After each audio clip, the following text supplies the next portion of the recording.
Ji ser êrişa 11 îlonê re 21 sal derbas bû. Li hêjî bandora êrişê li ser hestên Newyorkiyan berdewam dike. Lewra de êrişa esmanî da ku bi balafiran hatin kirin, du avahiyên bilind ên navenda bazirganiya cîhanê hilweşiya bûn.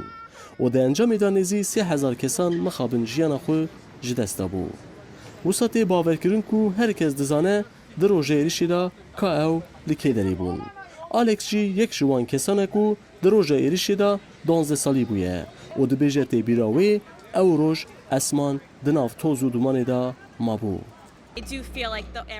بله نها افجه اولیه لی دیسان دمی از پیاسه دکم هر او روش دمجی من دایه. دمی از چو موزخانه من حس بمروون وی روژه دکر. از نوا گشت یارامه. از جورم. راستا نها اولیه لی دبی قید دوه ایریش چه ببو. Alîsa Royê jî di sala êrişê de hêjî ji dayîk nebûye. Lê niha mezûn bûye û hes kiriye ku were vir û muzexaneyê bibîne. Alîsa dibêje wê ew roj nedîtiye. Lê di nav dilê wê de him tirs û him jî xemgînî heye. I don't know, sometimes I'm kind of scared.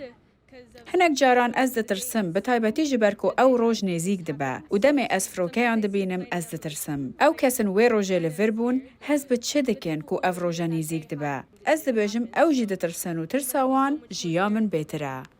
Hêjeyê gotinê ku îsal dîsa salvegera êrişa 21 a 11 îlonê de ji bo qurbaniyan seremoniyeke bibîranînê wê di cihê ku êriş hatibû kirin were li dar xistin. Sinan Tunç Demir, Dengê Amerîka, New York.